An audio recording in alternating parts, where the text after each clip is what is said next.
Deus abençoe a todos, amém, irmãos? Amém. Que a graça de Deus possa nos abençoar a cada instante. Deus é bom para fazer milagres, para abençoar, para curar. Essa noite eu quero pregar sobre o mal da inconstância, amém?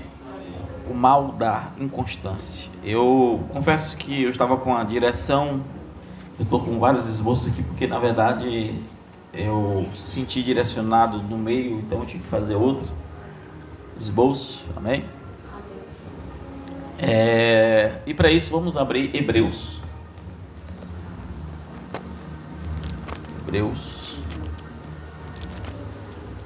Louvado seja o nome do Senhor Jesus. Amém, irmãos? Amém. Capítulo 6, versículo 18. Amém. Diz assim a palavra do Senhor: para que por duas coisas imutáveis, nas quais é impossível que Deus minta, tenhamos a firme consolação, nós, os que pomos nosso refúgio em reter a esperança proposta, a qual temos como âncora da alma, escute bem, âncora da alma, segura e firme, que penetra até o interior do véu. Senhor Deus, que o Senhor possa abençoar a nossa vida em tua presença. Tome em tuas mãos e fale conosco. Grande é o Senhor, no nome do Senhor Jesus. Amém. Glória a Deus. Amém, meus irmãos? Deus é maravilhoso. Eu quero falar essa noite, como eu disse, sobre o ato do mal, da inconstância. É o mal do século, o mal que estamos vivendo hoje. Estou com um esboço um pouco bagunçado, mas a gente vai conseguir estabelecer a mensagem, se Deus permitir. Amém. O que é inconstância? Para muitos de nós a inconstância pode ser relativa, mas o que é de fato ser inconstante? E o culto dessa noite você tem que conseguir captar. Você precisa refletir para que o Espírito possa então transformar. O que é ser inconstante? Às vezes, nós não percebemos que estamos mortos, nós não percebemos que já não estamos vivos, mas agimos como quem está vivo. E por que estamos muitas vezes mortos e nos encontramos mortos? Devido à inconstância. Começamos a buscar Deus, priorizar Deus, e depois começamos a priorizar as coisas do mundo e a morte nos alcança. Você começa a ouvir a palavra e aquilo te dá vigor para você colocar em prática. Depois você vai a um culto, você tem apenas uma fé racional. Você ouve, você raciocina acerca daquilo, mas não produz efeito porque é uma fé racional. E Deus não está em fé racional. Deus está naquela fé simples que é sobrenatural. Às vezes nós não paramos para perceber como a inconstância pode destruir a nossa alma. E a inconstância, ela chega em você como indivíduo, ela chega no teu trabalho, ela chega na tua família, ela chega nos teus filhos, ela chega no teu esposo, ela chega na tua esposa. Através de você ela vai alcançando pessoas e vai destruindo.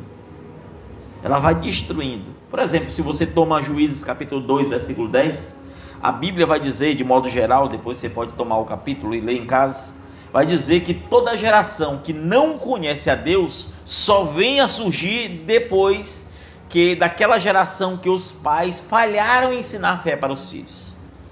Então, assim você aplica a toda a nação que um dia tinha temor a Deus. Se você olhar em Constituição, há poucos anos atrás, 30 anos atrás, por exemplo, escute bem, era crime o adultério. Uma mulher ou homem que tivesse relação sexual fora do casamento, aquilo era crime para a cadeia. Mas por que eles tinham aquilo? Por causa dos princípios éticos, morais da palavra, a qual a Constituição foi elaborada. Mas então aquela geração falha em trazer esses princípios e aquilo se torna comum e eles vão tirando.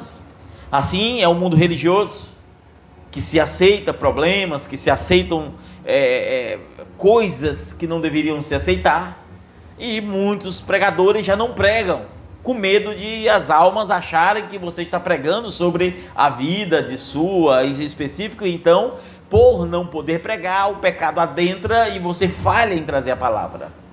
Se você toma outra escritura de Juízes, não, de Isaías, Deus vai falar a mesma coisa através do profeta Isaías. Então você vai ver que toda nação que não conhece ao Senhor, toda geração, melhor dizendo, ela só vem após aquela geração que conheceu falhar em ensinar para os filhos. Afinal de contas, foi a mesma coisa que acontece com Salomão. Deus, usando Davi, disse: filho, conheça o Deus do teu pai. Amém. Glória a Deus. Ele ouvia falar do Deus do pai dele. Ele via que a vida de Davi era uma vida exemplar. Mas Davi sabia que Salomão não tinha experiência com Deus. E então, através daquilo, desperta em Salomão o ato de conhecer o Deus de seu pai. Amém. No entanto, Davi havia dado toda a sua riqueza. Davi havia falhado antes. E então seu reinado nunca mais foi o mesmo. E Davi deixa algo a Salomão. Diz: filho, não fale, não peque contra o teu Deus. E a Bíblia diz que Davi deixou apenas 1000 juntas de boi para Salomão. E então Salomão, buscando então conhecer o Deus do seu pai, pegou tudo o que ele tinha, isto é, 1000 juntas de boi, e ofereceu em sacrifício tudo o que tinha, toda a sua herança, e pediu apenas sabedoria para guiar o povo. E assim, aquele Salomão começa a ter a sua própria experiência com Deus. E então Deus diz: porque tu não buscou riqueza, porque tu não buscou a morte dos teus irmãos, mas sabedoria dos teus inimigos, mas sabedoria te darei. Então sabedoria, a qual tu pediu, mas também riqueza e os inimigos debaixo dos teus pés. Aleluia. Mas a inconstância de Salomão fez com que ele falhasse. E aqui eu quero que você entenda, às vezes nós não percebemos. Salomão não percebeu que houve uma fase da vida que ele morreu espiritualmente, para que outra coisa começasse a tomar espaço. Se eu tomo, por exemplo, a vida de Pedro, Pedro seguia Cristo, parecia um cristão, parecia um adorador, parecia alguém convicto da verdade, e então disse para Cristo: aonde tu for eu vou, aonde tu morrer eu morro, eu não deixarei nada acontecer contigo. E então Jesus olha para Pedro e diz: olha Pedro, Satanás rogou a Deus para destruir a tua vida. Tu é inconstante, Pedro. A tua vida é inconstante, Pedro. A tua vida não está servindo para os teus irmãos, Pedro. A tua inconstância está destruindo a tua casa, Pedro. E então a Bíblia diz que quando Satanás foi pedir, ele rogou para que Satanás então não fizesse. Ele disse: não, Pai, não deixa tocar na vida de Pedro, não. Ele nunca se converteu, mas eu ainda estou dando chance. Amém. Glória a Deus. Então Jesus diz uma frase que é muito conhecida lá em Lucas capítulo 22. Ele diz: Pedro, quando tu te converteres, confirma aos teus irmãos. Amém, Senhor. Glória a Deus. A primeira coisa que nós aprendemos aqui é você de fato um convertido? Se for, a tua vida está confirmando aos teus irmãos. Se tu de fato for alguém que nasceu de novo, se eu de fato sou alguém que nasceu de novo, a minha vida confirmará a vocês se sou ou não. Que tipo de vida vivemos? A minha casa denuncia, meus filhos, a minha esposa são os primeiros a denunciar em seus próprios corações se sou ou não um cristão. Porque Pedro, melhor dizendo, diz que nós somos confirmados primeiros da nossa casa e depois dos que estão mais longe. A nossa vida está confirmando isto. Ou estamos vivendo numa inconstância? Somos nós cristãos? Como diz a música, ser cristão? Somos nós de fato cristãos? Ou estamos enganando a nós mesmos, buscando facilidades, buscando não ser mexido no ego? O que de fato estamos atrás? O que estamos atrás? Às vezes, somos como Pedro, que sequer, irmãos, confirmamos aos nossos irmãos a nossa fé, a nossa convicção. Isso me faz lembrar de Jesus andando sobre as águas. E Jesus diz, e Pedro diz: Senhor, permita-me que vá onde tu. E Jesus disse: vem. Pedro era um homem de fé intelectual. E ele começa a andar sobre as águas. Mas quando as águas molham apenas os seus pés, a racionalidade o disse: tu estás afundando. O crente racional é tão constante que às vezes ele não passa prova nenhuma, algo que apenas lhe molhe os pés, aquilo se torna tão grande, tão fadigoso para ele ou ela, que começa a afundar, que tem que rogar para não afundar, que Deus tem que trazer à tona pela mão para que você não afunde nas águas. Que tipo de crente somos nós? Quantas vezes você veio ao culto e Deus não fala mais contigo na palavra? Você vem ao culto, começa a olhar mais erros, como disse o profeta, de certo que você sairá daqui com o que veio ver, sairá daqui com o que veio buscar. Se veio olhar defeitos, encontrará defeitos, por certo. Se veio buscar a Cristo em sua palavra, encontrará Cristo em sua palavra. Mas o que viemos buscar de fato? Às vezes nós estamos como Pedro, sem observar. Estamos como aquela igreja a qual João cita em Apocalipse capítulo 3: eu conheço as tuas obras, tem nome de quem vives, mas estás morto. Que triste é, irmão, tomar o exemplo de uma igreja que tinha nome de quem está vivo. É mensagem, nós somos isso, nós somos o crente da palavra. Nós não estamos nem nos enredando pelo que a mensagem está virando. Nós somos os crentes da palavra, os revelados. Nós somos isso e aquilo. Ei, você tem em nome de quem está vivo. E as tuas obras, a tua vida, os teus passos, você individualmente, quem és? Que tipo de vida vive? Que tipo de passos você tem dado? Será que não estamos assim nessa inconstância, gerando a morte, com o nome de quem vive? Mas a inconstância é tão grande que você busca tudo menos a presença de Deus. Será que não estamos assim? Será que a nossa inconstância não está revelando essa própria morte? Será que não estamos como Pedro, mesmo com a ordem de Jesus de andar sobre as águas, andar sobre os problemas, andar sobre tudo, todo tipo de vendaval, nada nos abalar? Nós começamos a olhar as circunstâncias racionais e dizer: eu estou andando na escuridão. E essas águas eu não estou vendo nada, mas estou sentindo os vendavais, estão cobrindo meus pés, por certo eu estou afundando. Racionalmente, você começa a desacreditar na própria obra de Deus na tua vida. Porque o crente racional nunca subirá no arrebatamento. O crente racional nunca será salvo. Deus não liga para a sabedoria dos homens. Deus não olha para o que o homem vê. Deus não olha para a capacidade do homem. Quando Paulo, forjado, irmãos, no conhecimento judaico, ainda digo mais, ninguém nos dias de Paulo, e eu estou falando aqui no contexto dos apóstolos, ninguém nos dias de Paulo conhecia mais de judaísmo e mais de filosofia do que Paulo. Ninguém conhecia. Paulo chega no aerópago de Atenas, desafia os maiores nomes e diz: a este a qual vós não conheceis, este eu conheço. E começa a desnudar aqueles porquês. Mas quem era Paulo? Alguém versado em tanto conhecimento. Mas quando conheceu Cristo, ele disse: tudo o que eu tenho de conhecimento não passa de esterco. Nada disso serviu. Para nada me adiantou. Miserável homem que sou, ai de mim se não pregar o evangelho. Este era Paulo.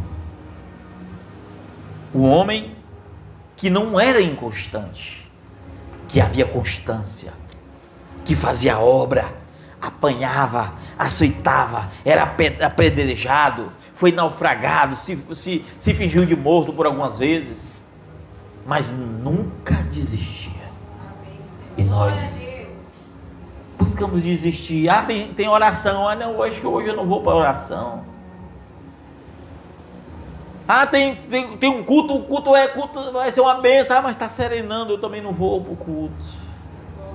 Que tipo de inconstâncias habita em nós? Que tipo de inconstância? Qual é a profundeza dessa inconstância? Às vezes nós estamos desse jeito. Tiago, capítulo 1, versículo 8, diz assim: o homem de ânimo dobre é inconstante em todos os seus caminhos. Sabe aquele que agora vai ser diferente, agora eu vou, aí amanhã você está ali, eu não sei. Hoje mesmo eu estava conversando com minha esposa, ela perguntou: Marcos, às vezes você sente vontade assim não, para entregar a igreja, aquela coisa, não dá não, uma vontade assim não, porque é difícil trabalhar com irmãos, né? Com pessoas. Eu disse: é difícil. E aí eu dei o exemplo do pastor César, da igreja lá de Brasília, que ele disse: olha, eu paguei o aluguel aqui 1 ano adiantado, reformei, eu cobrei alguma coisa de vocês aqui? E aí o pessoal: não, agora eu não prego para crente preguiçoso. Se eu sair lá de João Pessoa, peguei o avião para vir para cá e uns não começar a vir, vou deixar vocês sozinhos aqui, tá? Pago o aluguel, vocês se viram aí para arranjar um pastor que gosta de pregar para gente preguiçoso. Porque ele não tinha constância. Mas se nós somos inconstantes, aí você está ali, um dobre no pensamento, aí vai, depois agora vai ser assim, agora não é assim, você está sempre mudando. E não é mudando para melhor não, é para pior mesmo. É para pior. Porque a desconstrução é moral, irmãos. Se você se converte, você confirma os teus irmãos. Mas quando você não é convertido, os teus passos demonstram que você abre as portas, escancara para o mundo. Você começa a escancarar as portas para o mundo e não percebe a profundeza de tudo isso, não consegue perceber. Então a nossa inconstância, ela reflete no emprego, na família, na igreja, nos amigos e em você mesmo. Através de você, está no emprego, a tua inconstância é assim: pai, eu arranjei um emprego, mas lá é um monte de ímpio. Não, mas eu sou um cristão. Inconstante? Que tipo de cristão você é? Porque se for inconstante, logo você está na roda dos escarnecedores. Está falando dos mesmos assuntos que eles. Não, agora eu vou pegar firme com Deus, agora é isso e aquilo outro. Vai pegar firme? Passa um mês, você está lá embaixo de novo. Você vai destruindo, pervertendo tudo à sua volta. As pessoas já não confiarão em você. A tua vida será um reflexo de desilusão. E os teus passos demonstrarão o fracasso dos teus próprios erros. E quanto mais isso ocorre, mais pesado você fica, mais cheio de desânimo você fica, porque agora é o próprio agir de Satanás dizendo: quem é você? Não é mais o Espírito Santo dizendo: mude. Não é mais a pregação dizendo: olha, essa mensagem falou comigo, vou mudar. Não, agora é Satanás dizendo: você nunca dará para prestar. E nós deixamos de ouvir a voz do Espírito Santo, que nos convida a transformar, para ouvir a voz de Satanás dizendo: você não merece estar na congregação dos santos. Está escrito: os justos não permanecerão, os ímpios não permanecerão para sempre na congregação dos justos. E aí você vai observar que as coisas começam a sair do foco, E aí você vai observar que a tua família se torna uma família sem princípio. É uma casa, mas não é um lar. É uma casa dividida. Aí você vai ver que funciona assim: se você quer uma coisa, aí tua esposa quer outra para os filhos. Se você diz uma coisa, o outro diz outra. E aí você vai olhar que não é para o benefício da obra do Senhor. E quando eu falo obra, eu não estou falando desta obra, estou falando da obra no coração da alma, na alma de um filho. Não, é para o seu próprio benefício. Abrimos as portas e dizemos assim: eis o mundo à tua frente, aproveita. O que estamos fazendo? Que tipo de evangelho de fato estamos pregando? Às vezes não paramos para perceber, irmãos. Não paramos para perceber. Nós deixamos os filhos até mesmo em redes sociais. Você não sabe com quem fala, você não sabe o que estão fazendo, você não sabe o que anda assistindo. Você deixa os teus filhos andar pelas ruas, você não sabe o que anda fazendo. E você está destruindo a tua casa, a tua inconstância. No trabalho, a inconstância faz com que você participe de coisas que antes não participava.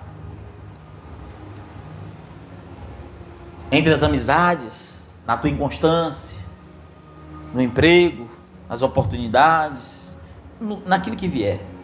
Porque a inconstância, ela sempre nasce na dependência da razão. Escute bem, a inconstância sempre nascerá na independência da própria razão. É o teu racional buscando ser independente. Você não toma conselho pastoral, você não quer saber, você tem até vergonha de que os outros ou que o teu pastor saiba os problemas que você está enfrentando.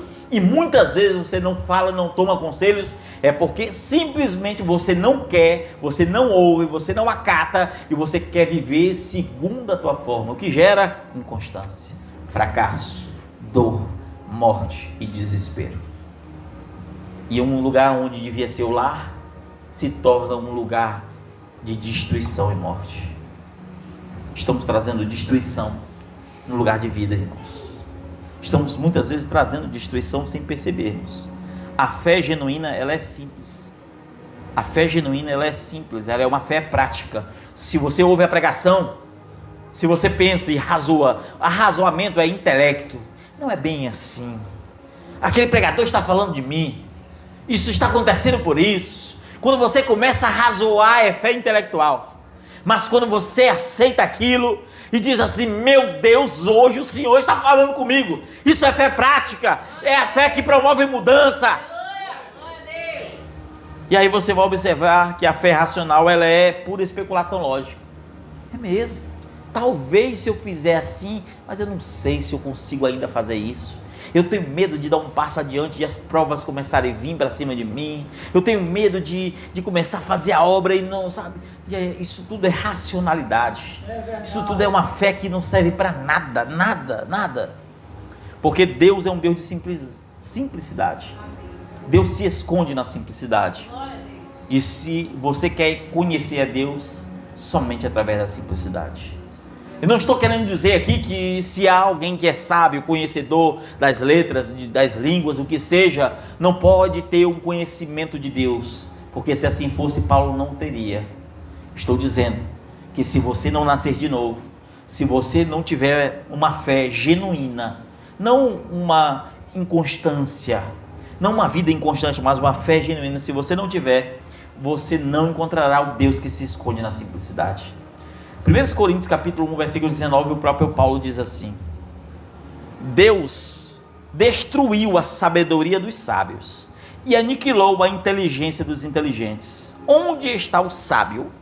Onde está o entendido? Porventura não tornou Deus, escute bem, louca a sabedoria deste mundo?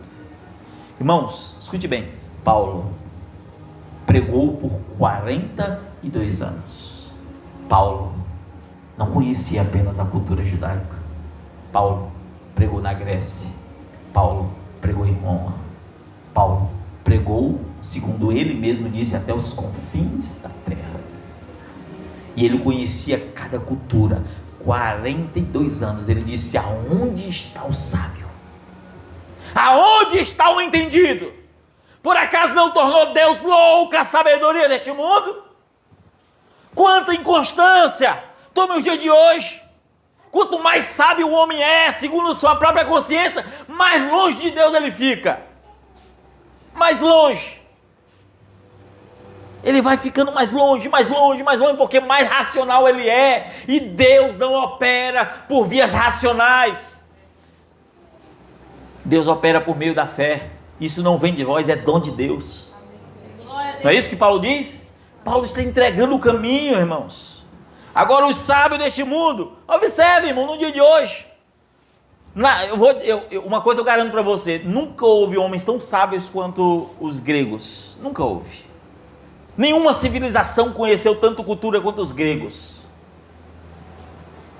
E até hoje, como gosto de ler, posso dizer para você, as coisas que se leem de séculos antes de Cristo são muito mais profundas do que qualquer conhecimento produzido hoje em dia.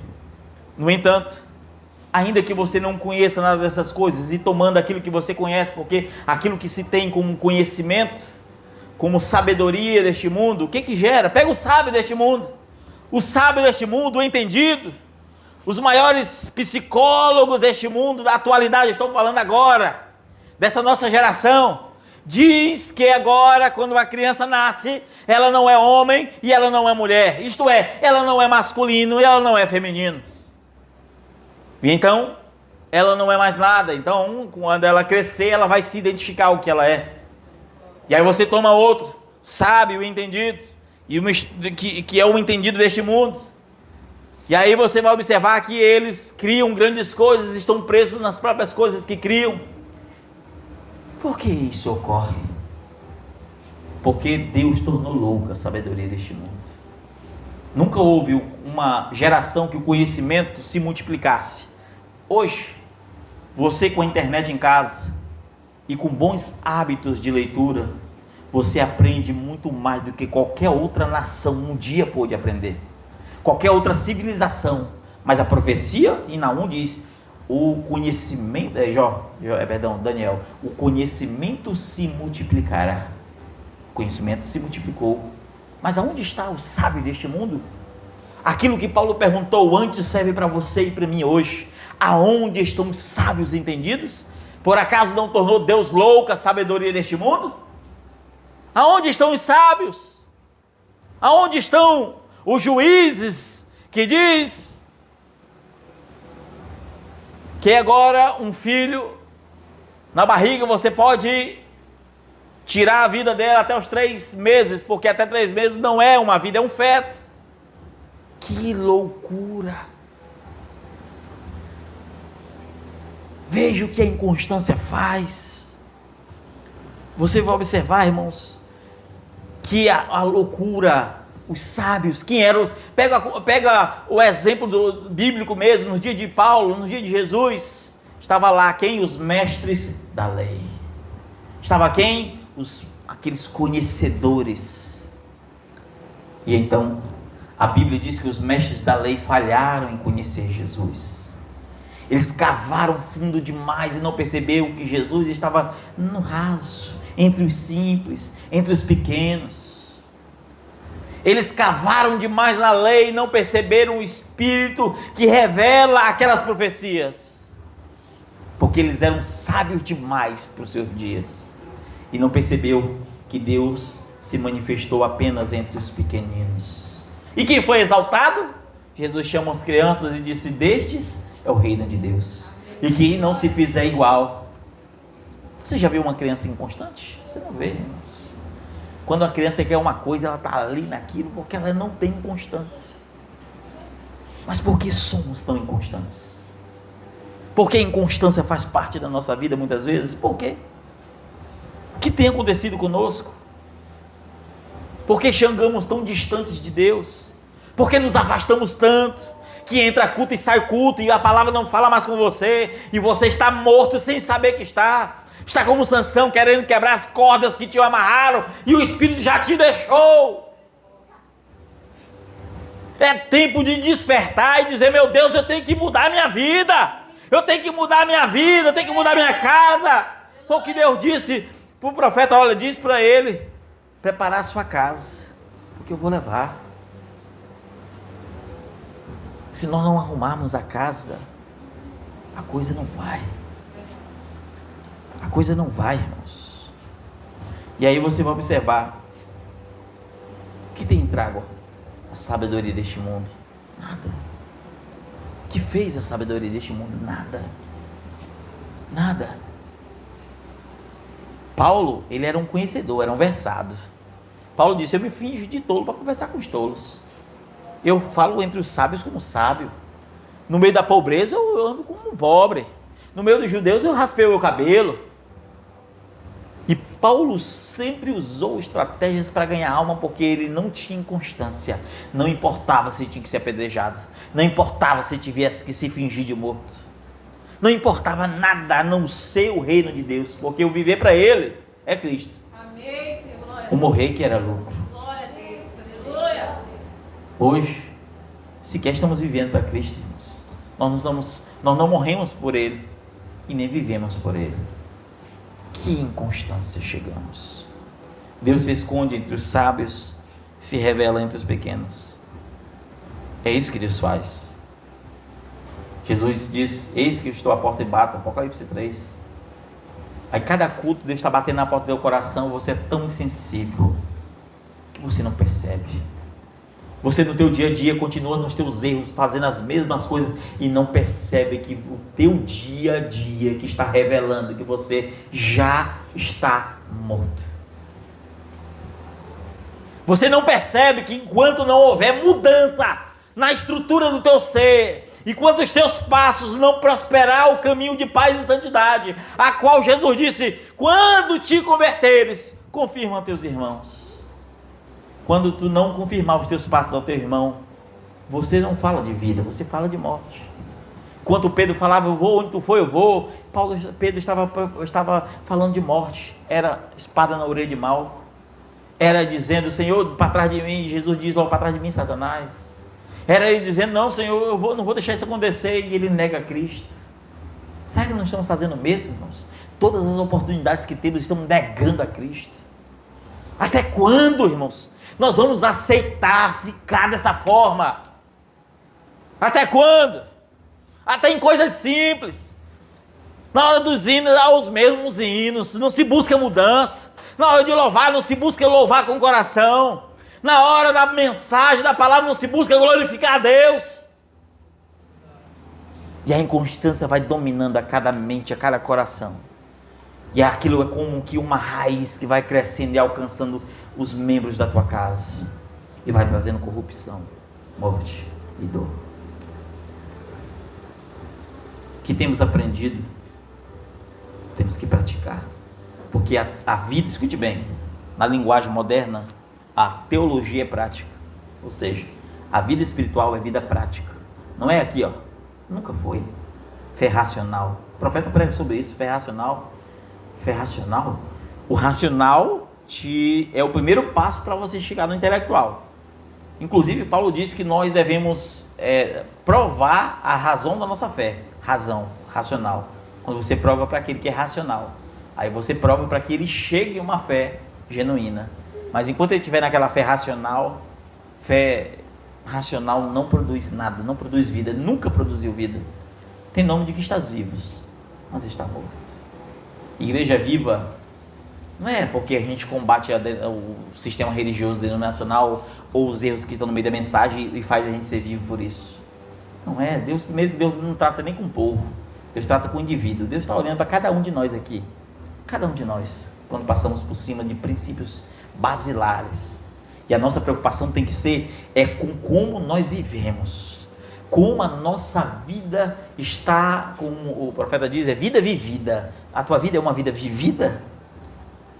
É digno você do Evangelho? A tua vida está profetizando o Evangelho?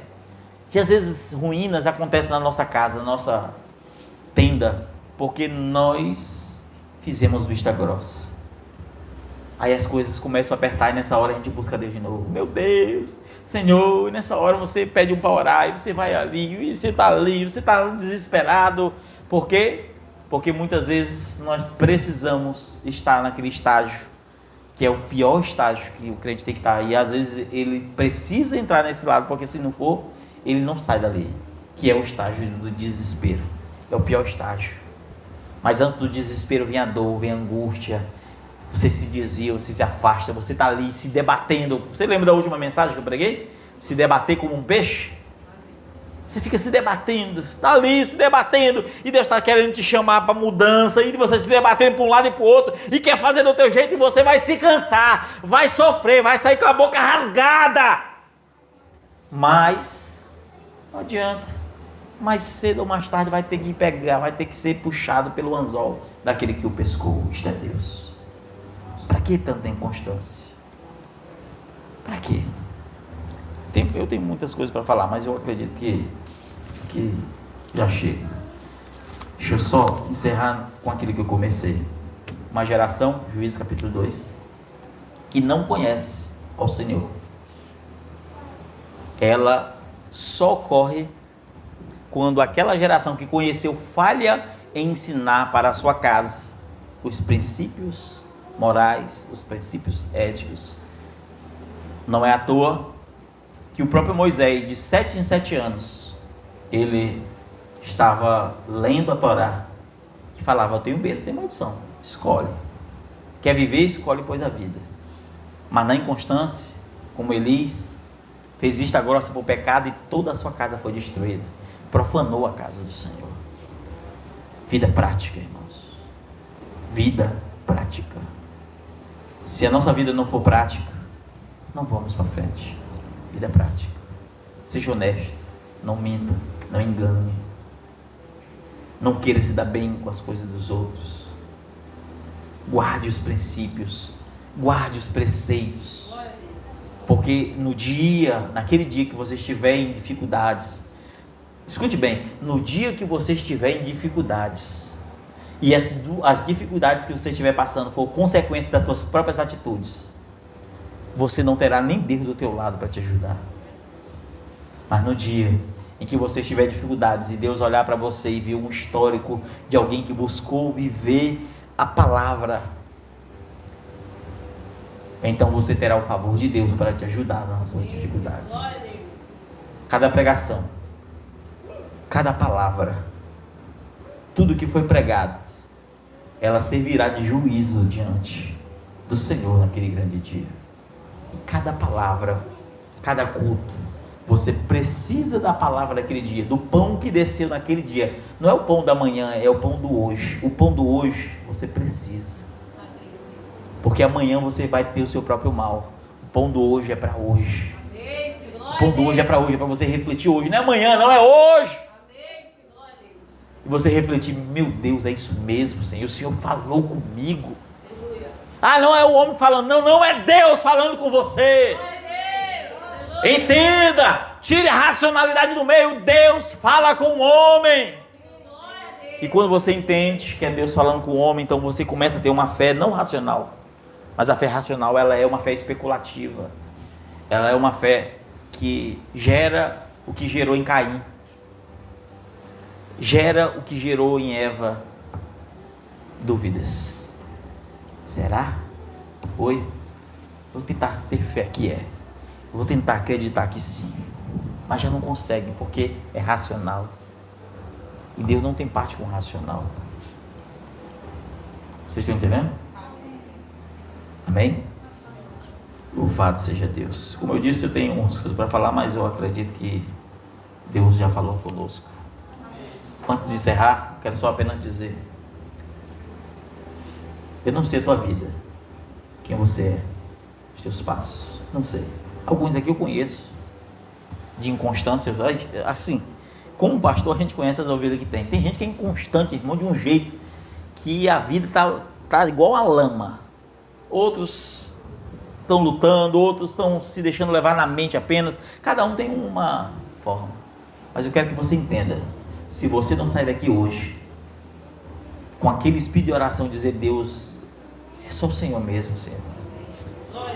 Eu sou realmente inconstante, eu tenho falhado mesmo, eu tenho priorizado outras coisas. Se você não fizer uma análise própria, e você olhar e não analisar como Jesus ensinou, para ver se a tua fé realmente, a tua conversão está confirmando aos teus irmãos a tua conversão, se não estiver, tem algo errado.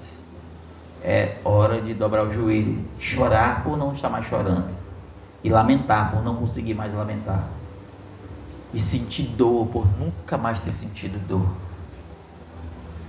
É tempo de gritar, porque Deus não fala mais ao teu coração. É tempo de clamar e dizer: Deus, fala comigo, volta a falar comigo. Aleluia, glória a Deus. Porque Deus não quer ouvinte, irmãos. Deus não quer ouvinte. Deus não quer ouvinte. E o pregador não será o que vai dar um tapinha nas tuas costas e vai deixar você viver do jeito que você quiser. Não vai. Se ele for guiado pelo Espírito Santo, ele vai usar. E se o pregador não falar, Deus vai levantar alguém para falar. Amém, Senhor, glória a Deus. Então, ouça o que o Espírito fala aos corações. Glória a Deus. Ouça. aleluia, Senhor. Tenha a tua vida transformada. Deus só quer a transformação da tua vida, só isso. Deus não quer o teu dinheiro, Deus não quer a tua fama, Deus não quer a tua vanglória, Deus não quer nada disso. Deus, escute bem, Deus quer apenas que você o conheça. Se quer, Ele quer a tua alma no sentido de que ser dele, que você não é dele. Não, Ele quer que você tenha um acesso a Ele. Ele quer que você seja renovado, como Paulo diz, a renovação de entendimento, a metanoia, a mudança. Santo é o Senhor, glória a Deus. Vamos orar.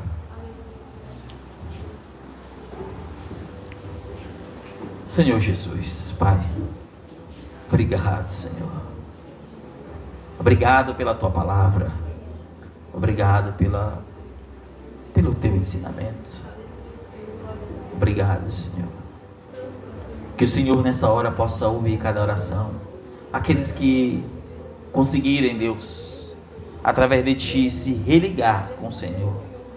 Aquela oração sincera, de reconhecimento, de lágrimas de alma, não de olhos, mas de lágrima de alma. Do reconhecimento do seu senso de inutilidade. Senhor, quem somos? O que somos? E para onde vamos? Este mundo não lembrará de nós daqui a 50 anos, Pai. E a Tua palavra diz que nem mesmo o mundo é digno dos Teus santos, as quais o mundo não é digno.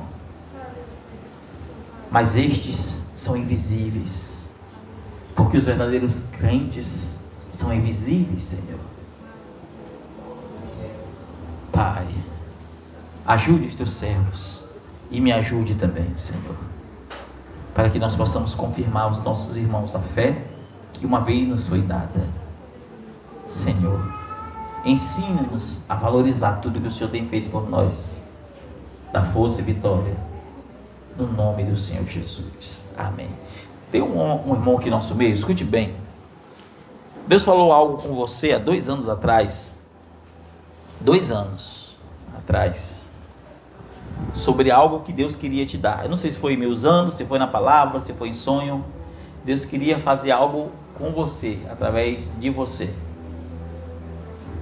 2 anos atrás. E Deus manda dizer para você: prepara, cinja o cinto na oração. Cinja os lombos no temor. Porque Deus tem uma obra para realizar por meio de ti. É um irmão. Não. Irmão mesmo. Senhor Deus, Pai, tome em tuas mãos, cobre com teu sangue, Deus. Deus manda dizer para ti, não te deixar levar por qualquer coisa. Continua meditando. Deus disse que tu começa a ler algo e para. Uma simples mensagem no celular, um simples toque, aquilo te tira a atenção. Constância. Pressa os teus passos, porque tu lembrarás desse dia de hoje. Deus abençoe o teu céu. Tome em tuas mãos. Dá força, dá vitória e repreenda todo o mal, no nome do Senhor Jesus. Amém. Amém. Amém. Que Deus possa nos abençoar no nome de Jesus.